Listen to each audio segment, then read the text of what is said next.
Ang kwentong ito ay hango sa totoong buhay. Mula ito sa isa nating kabayan na itago na lang natin sa pangalang si Bal. Taong 1985, Cotabato. Lumad na taga Samar si Sibal, pero napilitang lumipat para asikasuin ang naiwang lupain ng mga magulang sa isang liblib na sityo ng Cotabato. Pagkarating niya roon, pinagtinginan pa ng mga tao dahil sa magarang suot.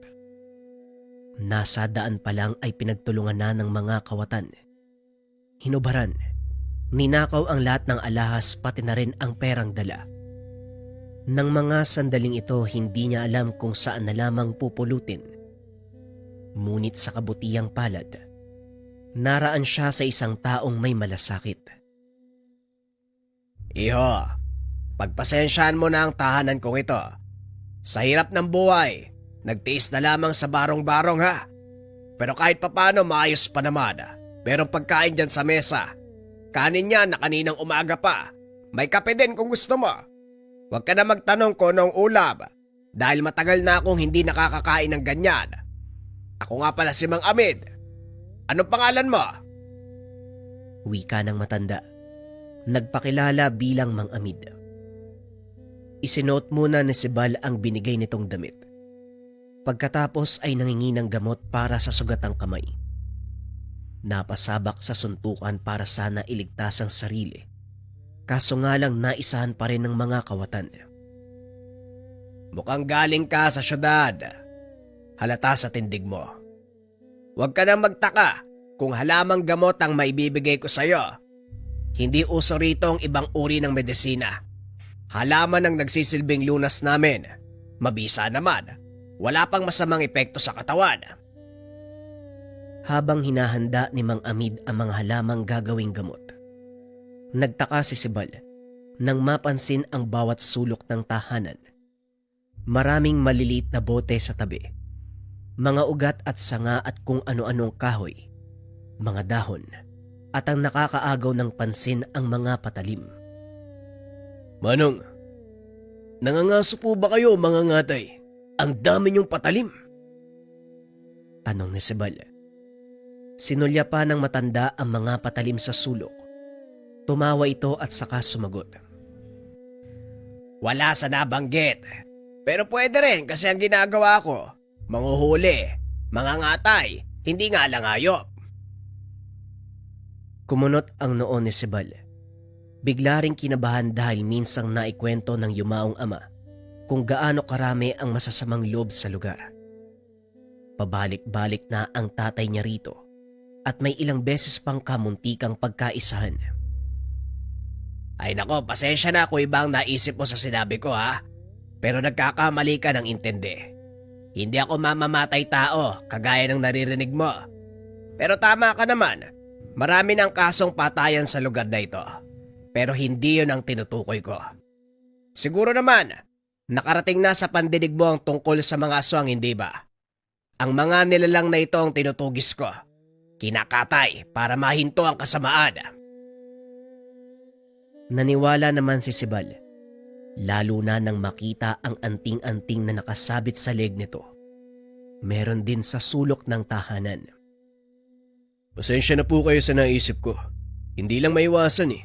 Dayo kasi. Oo nga pala. Ano bang sadya mo rito? Yung ganyang itsura kasi parang malabong tumungtong sa ganitong klaseng lugar. Alagad ka ba ng batas? Nandito ka ba kasi naghahanap ng mga masamang loob? Ay hindi naman po. Nabili kasi ng angka namin ng lupa malapit dito. Sumakabilang buhay na mga magulang ko, kaya ako naiwan para mag-asikaso. Ang totoo, hindi pa ako nakakarating sa dapat puntahan eh. Hinarang kaagad ako ng mga tulisan. Nako, hindi na bago ang ganyang kaso rito.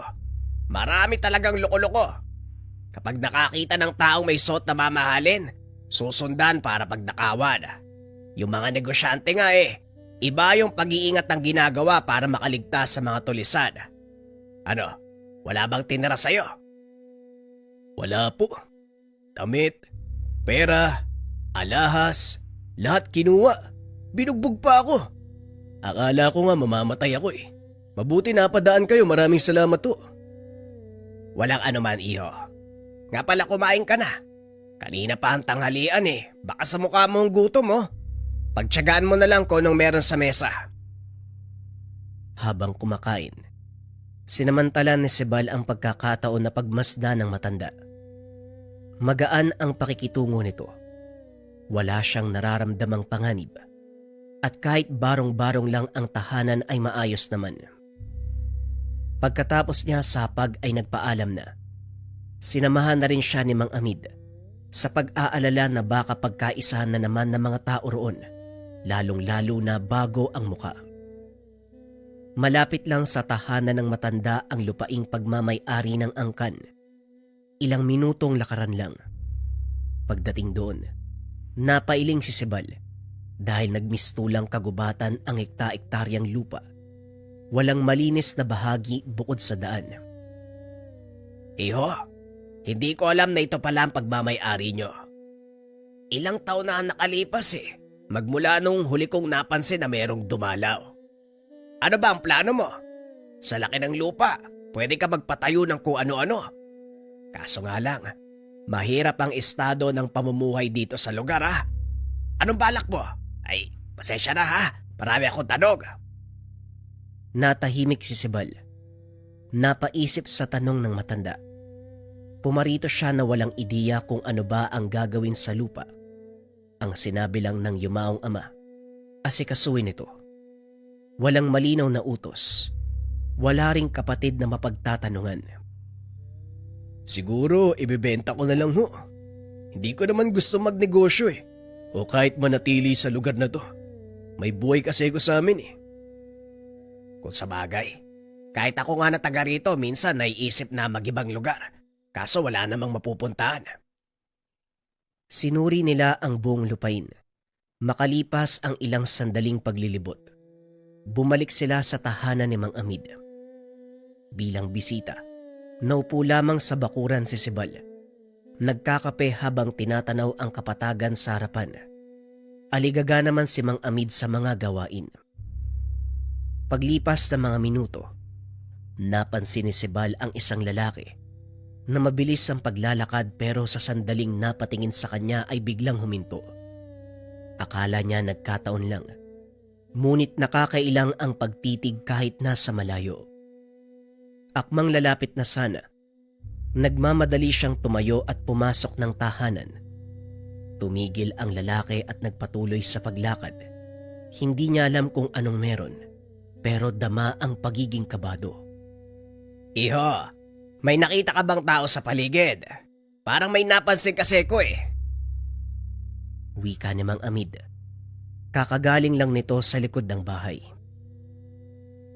Meron po. Pero umalis din kaagad eh. Dumaan po siya dun oh. Tumingin pa nga dito eh. Ganun ba? Iyo, mas mabuti siguro. Huwag ka munang lumabas o maglakad-lakad kahit sabihin pang malapit lang. May mga bagay na mahirap paniwalaan. Alam mo naman ang tungkol sa aswang, hindi ba? Sa lugar na ito maraming ganyan. Kung saan-saan sumusulpot. Wala ka namang ibang kakilala rito ano? Mas mainam na dumito ka na lang sa bahay. Ako nang bahala sa'yo. Kinakabahan si Sebal habang pinapakinggan ang sinasabi ni Mang Amid. Gaano po ba kalala yung sitwasyon dito kung aswang ang pag-uusapan? Nako, hindi na mabilang ang kaso ng pambibiktima. Iba't ibang lahi ang naglipana. Iba't iba ang tawag ng sikmura. Merong kumakain ng lamang loob ng tao. Meron namang sayop. Minsan pa nga, nagkakasabay ng pagsalakay eh. Nako, ilan lamang ito sa nangyayari kung alam mo lang. Napabuntong hininga si Sebal. Palihim na nagdasal na sana'y walang masamang mangyari habang nasa lugar, lalo na ang kaligtasan laban sa aswang. Pagsapit ng gabi na iwan si Sebal, sumaglit sa tindahan si Mang Amid dahil nagkulang sa pangangailangan.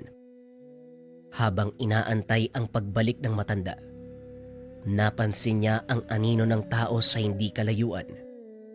Kahit madilim sa bahaging iyon, malinaw na merong nagtatago sa mayayabong na damo. Una niyang naisip, Marahil aso o anumang hayop dahil gumagapang. Pero nang tumagal, meron ng kasamang matinding pag-alingasaw. Tumaas ang balahibo. Nagsara na lamang ng mga bintana at pintuan. Hindi rin maiwasang bumitbit ng patalim. Makalipas ang ilang sandali, hindi siya mapalagay dahil sa bubong ay merong kumakalampag. Nakatayo lamang habang tinitignan ang tagpi-tagping yerong nayuyupi. Hindi nagtagal, meron ng malakas na pag-angil. Pinagpawisan si Sibal. Nangangatog na rin ang mga tuhod habang pinapakinggan ang kababalagan. Ngunit nagulat na lang din ang biglang mawala. Hindi siya kaagad kumilos sa pag-aakalang nasa tabi lamang ang nilalang. Pero nang marinig ang boses ni Mang Amid, nabuhayan siya ng loob. Sibal, iyo! Nandyan ka ba sa loob? Ayos ka lang ba? Malayo pa lang nakasigaw na ang matanda. Tinignan ng paligid habang papalapit ng tahanan. Dali-dali siyang pumasok at hinanap si Sibal. Diyos ko, ano nangyari? Meron bang dumating habang wala ako? Meron po. Akala ko nga makakapasok Nakasampa sa bubong Kamunti ka nang bumigay. Aswang po ba yun? Tama ka, iho. Wala namang ibang mambibiktima dito kung hindi mga aswang. Nakakainis. Talagang tsumitsyempo kung kailan wala ako. Pangalawa na yan, Sibal. Mag-ingat ka dahil ikaw ang pakay nila. Bago ka lang sa lugar na ito, kaya mainit ka sa mata nila.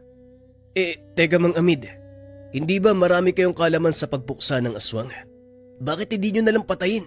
Natatakot na po kasi ko Napabuntong hininga si Mang Amid. Kumuha ng patalim at saka nagmamadaling lumabas. Nagbilin muna ng salita kay Sibal bago tuluyang umalis. Yan naman talaga ang gagawin ko Maghintay ka dyan. Dadaling ko ang ulo ng aswang na yon. Baka pwede ko pang maabutan Tumango na lamang si Sibal. Pero muling kinabahan dahil mag-isa na lamang uli. Nagtago na lamang siya malapit sa lagayan ng patalim para kung sakali ay merong madadampot na panlaban. Sa kabutihang palad, walang nangyari. Nakabalik din ang matanda pagkalipas ng ilang sandali. Magdamag na nag-abang si Mang Amid. Hindi rin makampante dahil ito pa lang ang unang pagkakataon na maranasan ang ganitong sitwasyon kapag merong bisita. Walang aswang na nagkukusang lumapit sa kanyang tahanan. Hindi kagaya ngayon. Hindi rin maiwasang mapaisip sa katauhan ni Sibal.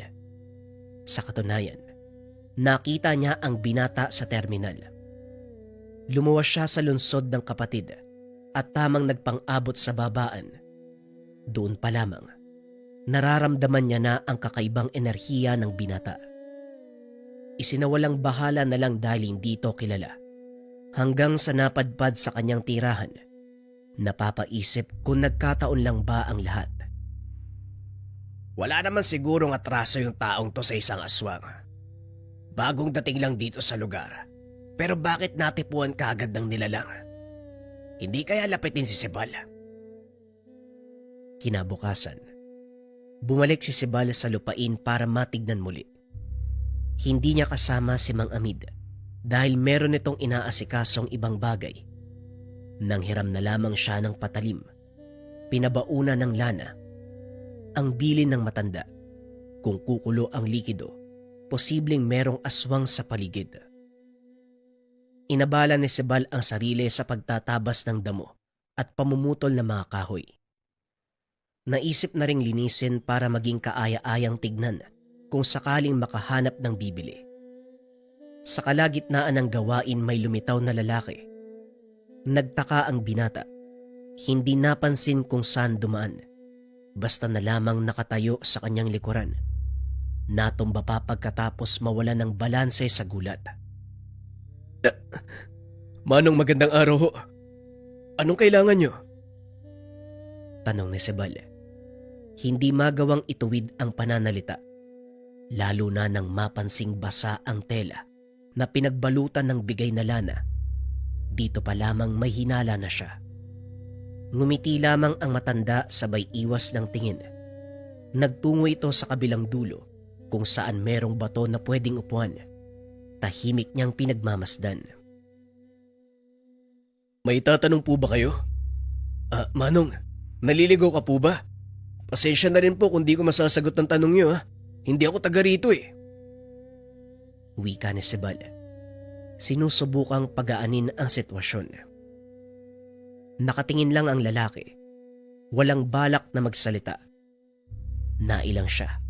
Hindi maintindihan ang biglaang pagbigat ng pakiramdam. Nang magkaroon ng pagkakataon, nilapitan niya ang mga gamit sa tabi. Napagtantong naubos na ang laman ng bote. Basang-basa ang balot. Napatitig siya sa lalaki. Kalaunan ay nagmamadaling tumakbo palayo. Sumusunod ito pero naglalakad lang. Kabadong-kabado ang binata. Malapit na siya sa tahanan ni Mang Amid pero nakasunod pa rin. Hingal na hingal si Sibal pagdating sa bakuran ng bahay. Laking gulat ng paglingon. Wala na ang lalaki. Sakto namang kakarating lang ni Mang Amid galing sa sariling lakad. Nang maramdaman nito ang takot ng binata, alam niya na ang nangyari. Sinundan ka? Ay sandali. Titignan ko baka nasa paligid pa. Huwag kang sumunod. Matapos magbitbit ng itak, dumiretso sa dinaanan si Sibal. Tinignang mabuti ang paligid. Kahit ang masukal na bahagi ay sinilip. Nakarating na lamang siya sa lupain ng binata pero walang naabutang aswang. Tumambay roon ng ilang sandali hanggang sa mapadaan ang kakilala. Paring Amid, magandang araw. Kanina ka pa ba riyan? Doon kasi nakasalubong ko yung lalaki na dating sinasabing aswang. Matagal ko na siyang hindi napansin dito sa lugar. Pero ngayon nagpakita uli. Hindi kaya naghahanap ng mabibiktima? Wika ni Mang Cardo.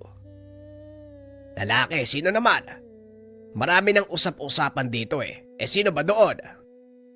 Yung bang lalaki na bigla-bigla na lang lumalapit? Tapos dati, naglalako pa nga ng saging eh. Kahit ayaw bumili, inaalok. Iniiwan pa yung prutas. Hindi ako pwedeng magkamali. Siya talaga ang nakita ko, kahit umiwas pa ng tingin eh. Sa paglalarawan ni Mang Cardo, may ideya na si Mang Amid kung sino ang lalaking tinutukoy. Ito ang dating bali-balitang aswang na nangyayanggaw sa pamamagitan ng pag-alok ng pagkain. Hindi nahuli dahil nang magsimula ang usap-usapan sa lugar, kagad siyang lumisan. Naalala ko na. Aba talaga bumalik siya. Maraming taon na nakalipas nung huli siyang nakita sa lugar natin. Akala siguro wala nang makakaalala eh. Pare Ricardo, saan mo siya eksakto nakasalubong? Baka maabutan ko pa. Sa palagay ko hindi mo na maaabutan. Pagtingin ko na wala ka agad eh. Napakabilis ng kilos. Pare mag-iingat ka. Manunugis ka pa naman. Baka ikaw ang unang punteryahin ng lalaking yon. Sabihan ko na nga rin ng iba para alam nila at makaiwas.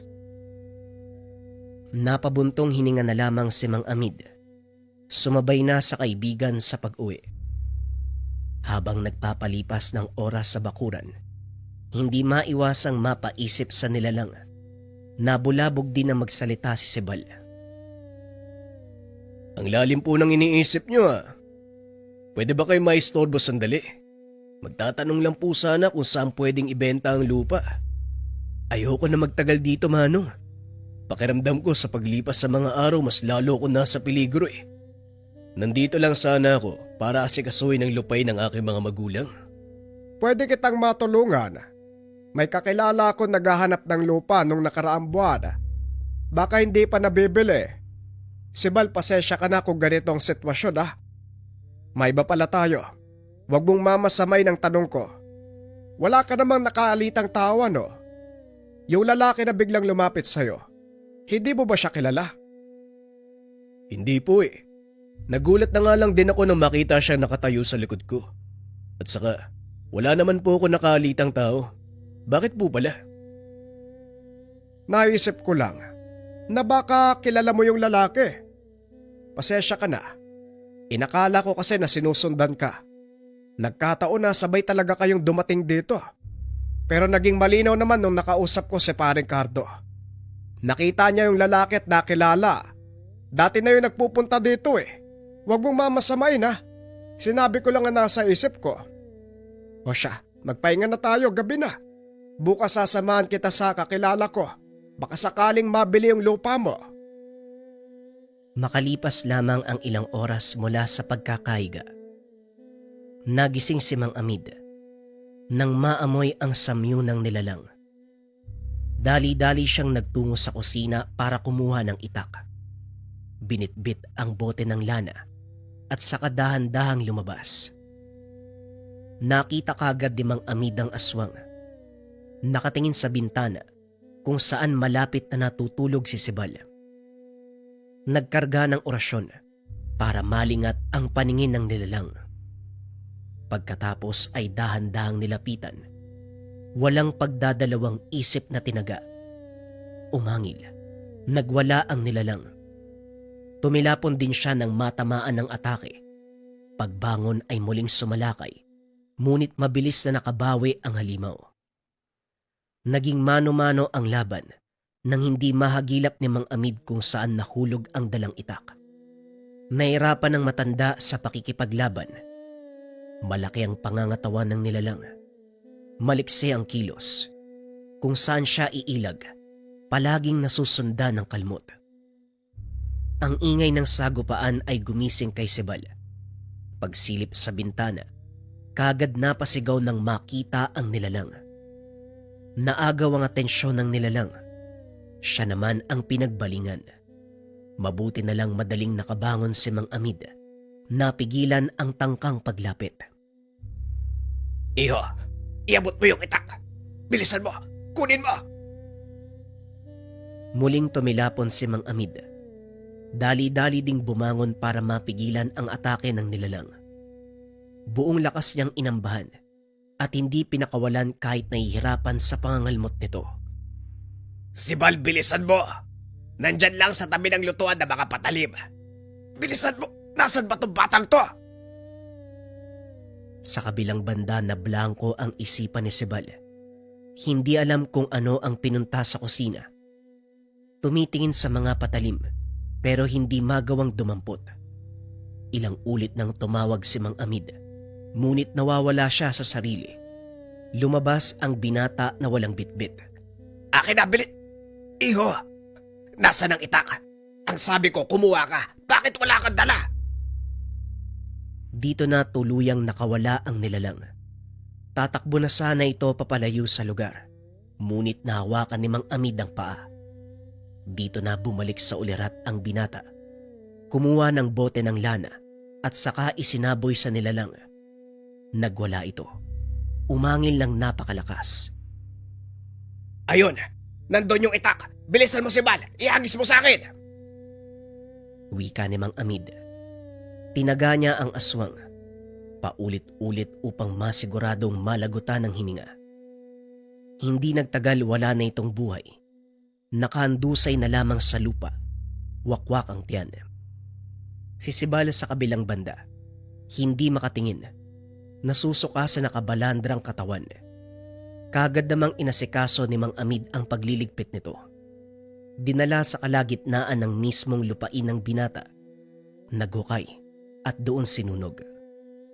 Pagkatapos ng ilang oras, nang maging abo ang katawan ay tinabunan ng lupa. Tinambakan ng mga dahon at sanga ng kahoy.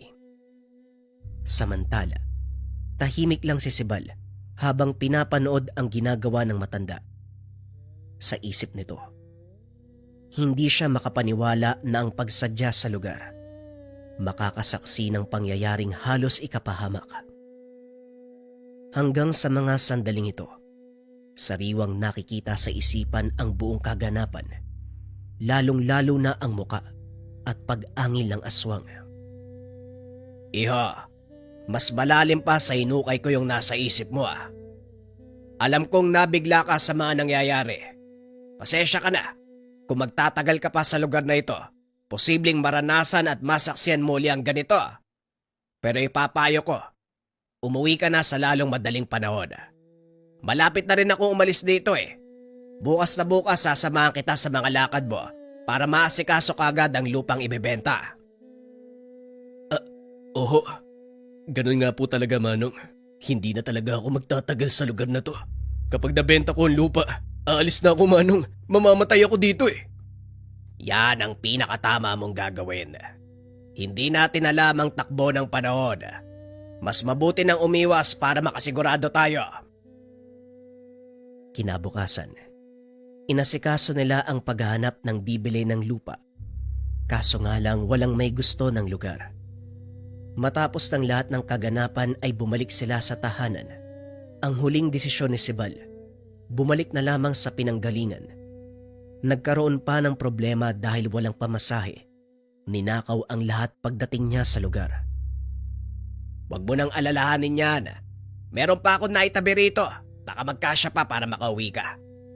Hindi pwede ang tumanggi ha. Kakailanganin mo to. Bayaran mo ako kapag nakabenta ka na. Sa kabilang sityo lang naman din ako lilipat. Madaling hanapin dahil maraming nakakakilala sa akin. Mag-iingat ka sa biyahe, iho. Kung maaari, kalimutan na rin ang nasaksiyang kaganapan para mawala ang takot mo. Pasensya ka na talaga kung itong naabutan mo sa lugar ha. At sigurado ako, mabebenta mo rin yung lupa mo pagdating ng panahon. Taon ang lumipas. Naibenta ni Amid ang lupa. Pero hindi na siya muling bumalik sa lugar. Pinaasikaso na lamang sa ibang tao ang lahat ng kailangan. Hinanap niya si Mang Amid sa sinabing sityo. Maswerte ang binata. Mabilis niyang nakita kung nasaan ang matanda. Tinulungan niya ito sa panibagong buhay. Binigyan ng lupang matitirhan at maliit na negosyo. Malaki ang pagpapasalamat niya kay Mang Amid. Kung hindi dahil sa matandang ito, malamang patay na siya at nabiktima ng aswang.